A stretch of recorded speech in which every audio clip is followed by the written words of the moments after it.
नतीजे पर नजर रहेगी एक्सिस बैंक के अलावा, और वो है विप्रो का। आईटी में मतलब एक तरह से इन्फोसिस, टीसीएस के, एचसीएल टेक के, टेक महिंद्रा के नंबर्स तो आ ही गए हैं।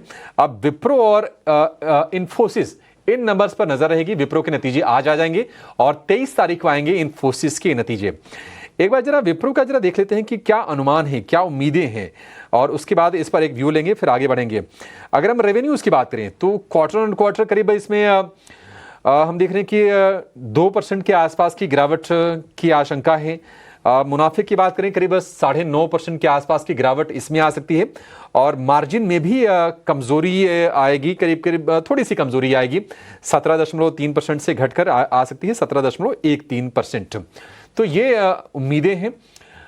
एक राय आपसे चाहिए पंकज जी, आईटी शेयरों को लेकर और विप्रो को लेकर भी। मतलब विप्रो से भी कोई खास उम्मीदें नहीं है नतीजों को लेकर। टीसीएस ने संकेत कमजोर दिए थे, एचसीएल टेक के भी नतीजे कमजोर आए, टेक महिंद्रा के मिले जुले, और उसके बाद ये विप्रो के नतीजों पर नजर है। आपका व्यू क्या है आईटी पैक को लेकर? देखिए, आईटी सेक्टर जब अच्छे टाइम में था तो करीब आपको 7 या 8% की डॉलर रेवेन्यू ग्रोथ मिलती थी, और उस पर आपको 3 या 4% का करेंसी डिप्रिसिएशन मिलता था। तो कंपनीज करीब 11-12% की ग्रोथ दिया करती थी। उसके बाद में पिछले 1-2 साल से अगर आप देखेंगे तो ये ग्रोथ अभी 3 से 4% के आसपास में हो गई है, एंड करेंसी डिप्रिसिएशन के थोड़े चांसेस कम है, क्योंकि डॉलर अगर आप देखें, बिकॉज जैसे ट्रम्प की पॉलिसीज हैं, उसकी वजह से डॉलर में वीकनेस है, तो कहीं ना कहीं रुपये उससे आपसे डिप्रिशिएट नहीं होगा, तो आपकी जो ग्रोथ है वो 4-5% से ज्यादा आप उम्मीद नहीं कर सकते हैं। जैसे आपकी टैरिफ पॉलिसी है और जितनी अनसर्टेनिटी है, जो एक डिस्क्रिशनरी स्पेंडिंग है जो कि एक्सट्रीमली इंपॉर्टेंट है आईटी सेक्टर की ग्रोथ के लिए, आई थिंक वो अभी कहीं नजर नहीं आती है। अगर आप क्वार्टर की ग्रोथ की बात करें तो -1 से +1% के बीच में टीयर 1 कंपनीज की ग्रोथ रहने वाली थी, एंड आई थिंक उसी एक्सपेक्टेड लाइंस पे है। इनफैक्ट जैसे कि इन्फोसिस वगैरह का भी देखें तो इन्फोसिस ने जो गाइड किया था 0-3% किया था, शायद चांस है कि वो थोड़ा रिवाइज कर दे, लोअर एंड को 1-3% कर दे, बट इस तरीके की ग्रोथ रेट कोई बहुत एक्साइटिंग ग्रोथ रेट नहीं है। एंड जैसे आपके अभी भी काफी सारे देशों के साथ में इनकी जो टैरिफ पॉलिसी है क्लियर नहीं है, कहीं ना कहीं मुझे लगता है कि ये सेक्टर अर्निंग के हिसाब से थोड़ा स्ट्रगल करेगा। एंड क्योंकि यूएस काफी बड़ा मार्केट है, 45-50% जो भी रेवेन्यूज होते हैं आईटी कंपनीज के वहीं से आते हैं, तो वो आपको इतनी जल्दी 1 या 2 क्वार्टर तक क्लैरिटी शायद ना मिले, एंड तब तक मैं एक्सपेक्ट नहीं करता हूँ कि ये सेक्टर ओवरऑल चलेगा या प्राइस परफॉर्मेंस कर सकता है। तो मैं इसमें कोई बहुत ज्यादा प्राइस एक्शन की उम्मीद नहीं रखता।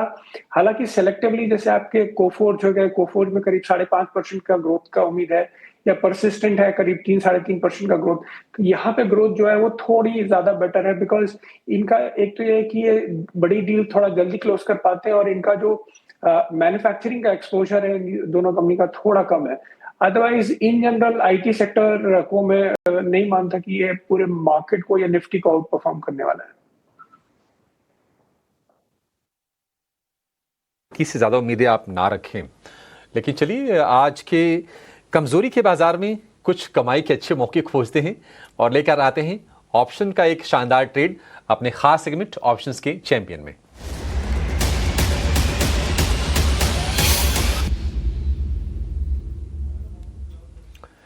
एंजल वन की स्नेहा सेठ हमारे साथ हैं। स्नेहा जी, बहुत शुक्रिया आपका समय देने के लिए। बताइए कहां पर फोकस है आपका बाजार में?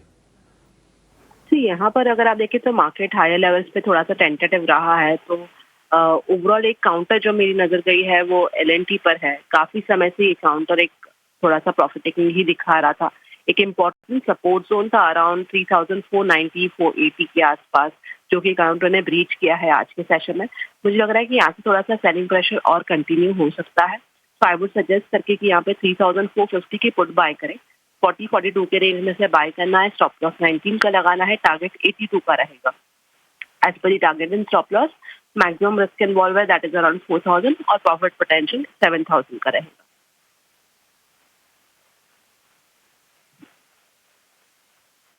जी बिल्कुल, स्नेहा ने जो है एलएनटी पे नज़र डाली है, और 345 का जो है पुट कॉल्स पे जो पुट पे जो है ऑप्शन पे खरीदारी की राय आई है। अधिकतम मुनाफा लगभग 7,000 रुपये प्रति शेयर और नुकसान लगभग 4,000 रुपये।